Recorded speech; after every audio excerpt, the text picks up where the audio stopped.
Dancy remix, page 444.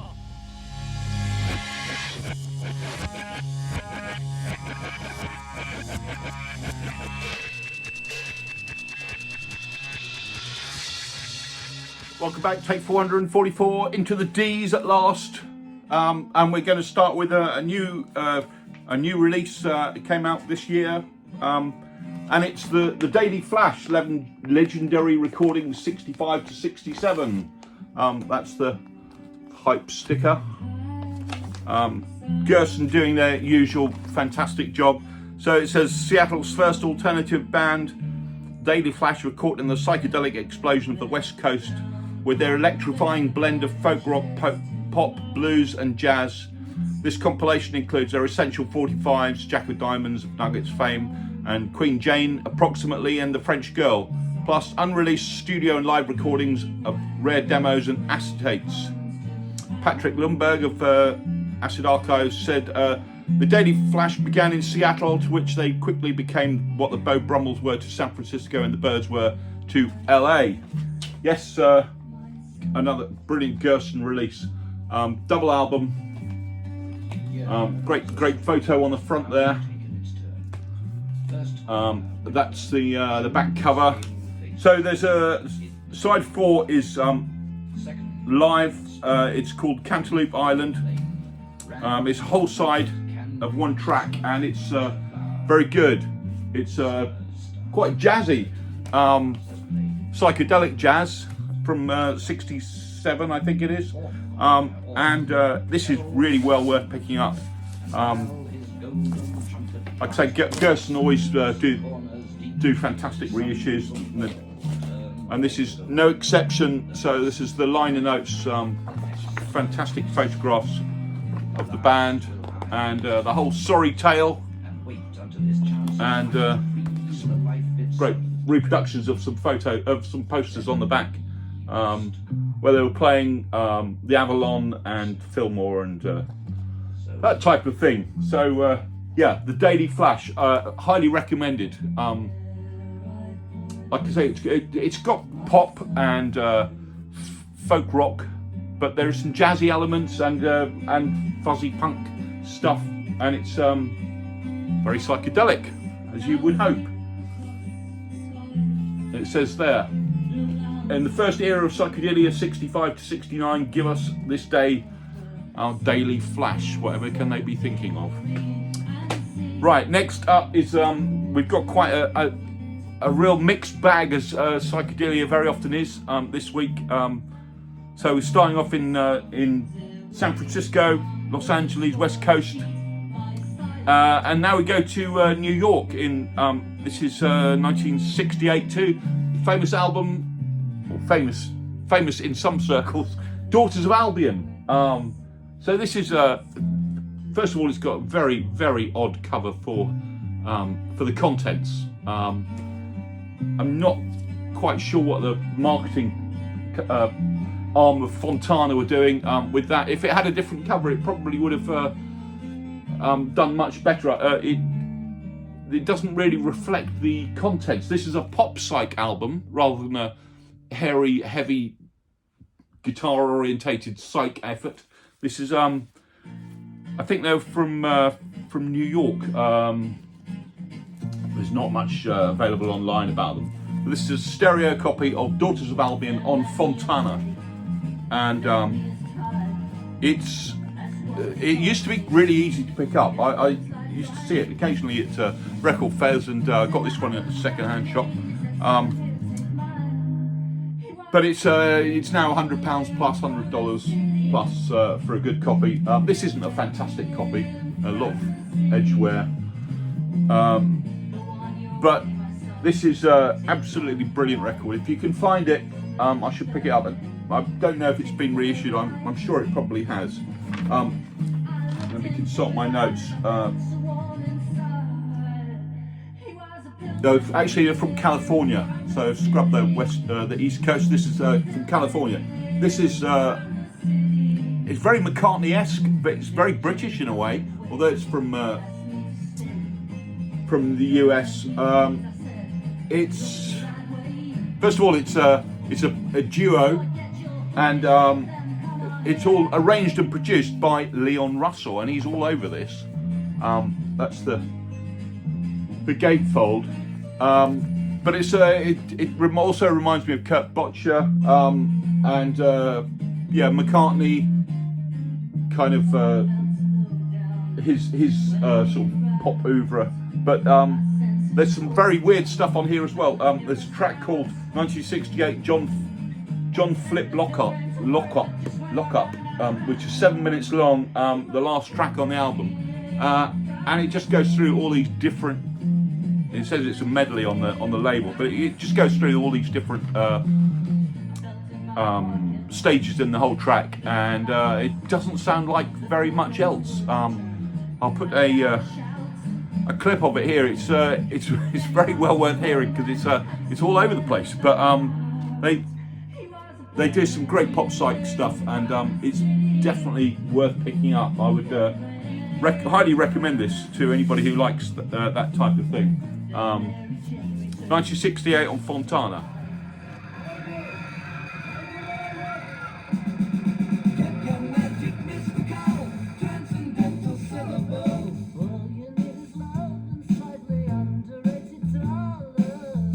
Well, Johnny, first thing you know, he had us believing him, and we printed up all those posters, and he turns out to be Paul and Drag. Symbolically speaking.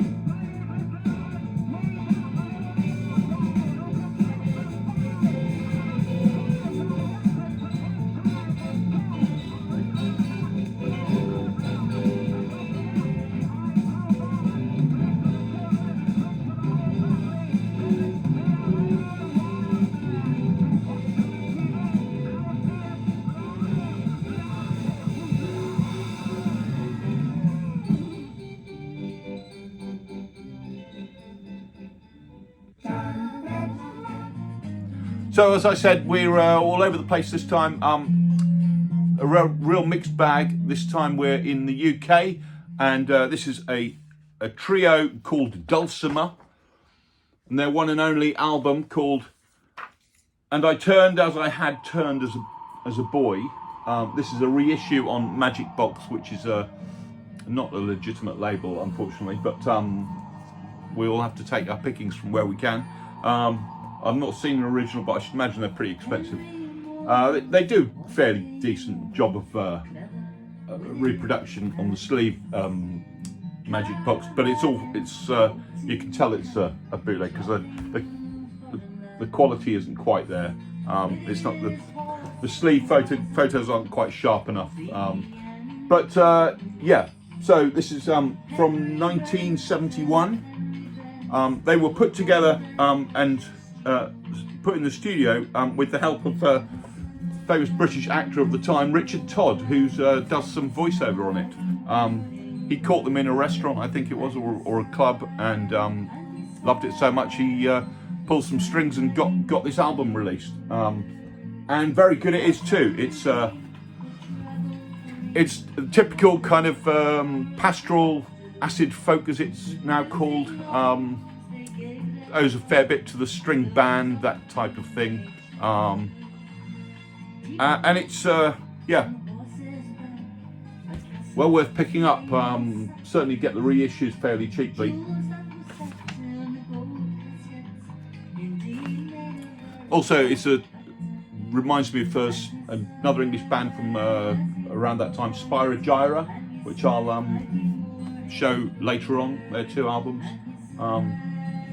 Yeah, very good. They've got all the typical folk. Get the notes here. They've got all the typical instrumentation of the time, mandolins and bouzouki and dulcimers, and that is the extent of the notes that come with it. They were originally it came out on a label called Nepenthe, which is I think only had 5 albums. Yeah, 5 albums. It's a Philips label, but they only had 5 albums on that label originally, and one was Zior and one was Dulcimer, so it's a fairly good hit rate, if you ask me. But yeah, Dulcimer, acid folk. 1971. Next up is a pretty well-known record in the VC and in psychedelic circles. This is Damon's Song of a Gypsy.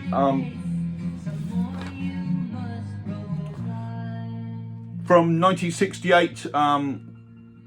So this was recorded after a chance meeting between Damon and George Harrison and Ravi Shankar at the Esalen Institute. This is a reissue.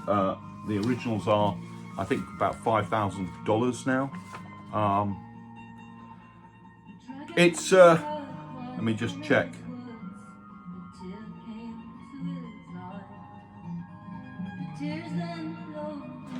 Yeah, it came out on Ankh Records originally, which was the label just formed for him.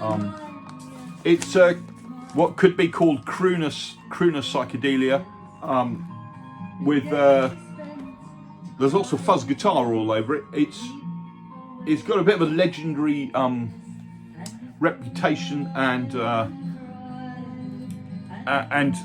to me, it's one of those records that is actually rather overhyped. I don't think it's as good as people say, but it's all about personal opinions. It's not a top album for me, but it's a good one to have.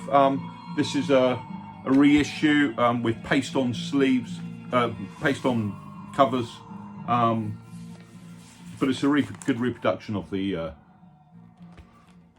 original cover.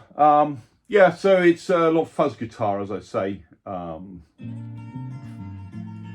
crooning psychedelia, and yeah, so I'm sure quite a lot of you know it. Don't suppose too many people have got originals, but it isn't one that I would ever pay up anything for unless I found it very cheap, or found some singles like Psychedelic did. I'd buy those.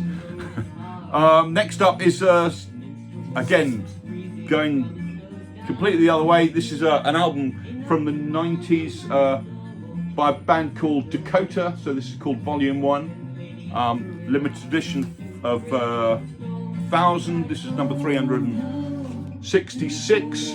This came out in 1991 on a German label called GB45.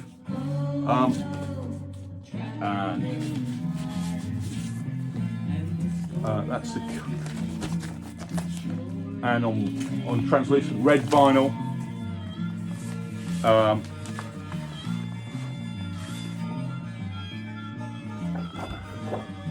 And they are the liner notes, unfortunately, all in German, so I can't read them. But the music's pretty good. It's sort of lo-fi, krautrock, tribal, sort of mystical, magical stuff, and it's got this quite fantastic op art cover. So that's the album cover, and it comes with this this to lay over it, and you can marvel at that whilst listening to the album.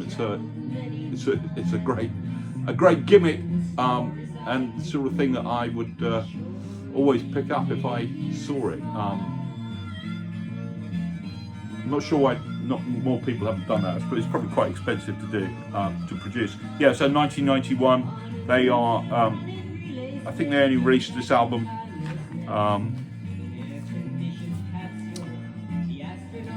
but yeah, sort of tribal, krautrock, and last but not least is another one that is off the wall, and probably not a lot of people have seen in the BC. I certainly haven't ever seen it shown.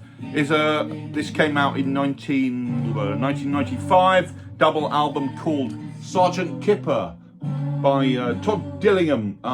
He was involved in the Canterbury scene, and this is pop psych. So I think one of those is his brother Mick Dillingham. I think that's him. But it is Todd Dillingham's album. He was involved, like I say, in the Canterbury scene, and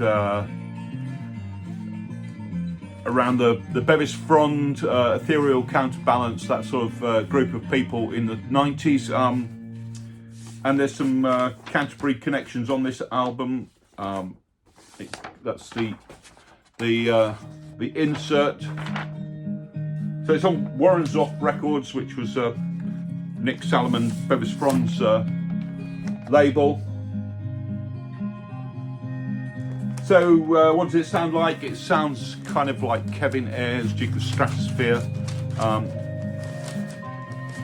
It's got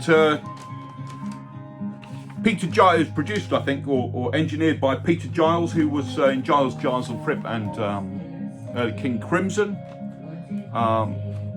It's yeah, sort of XTC Robin Hitchcock, that type of sound.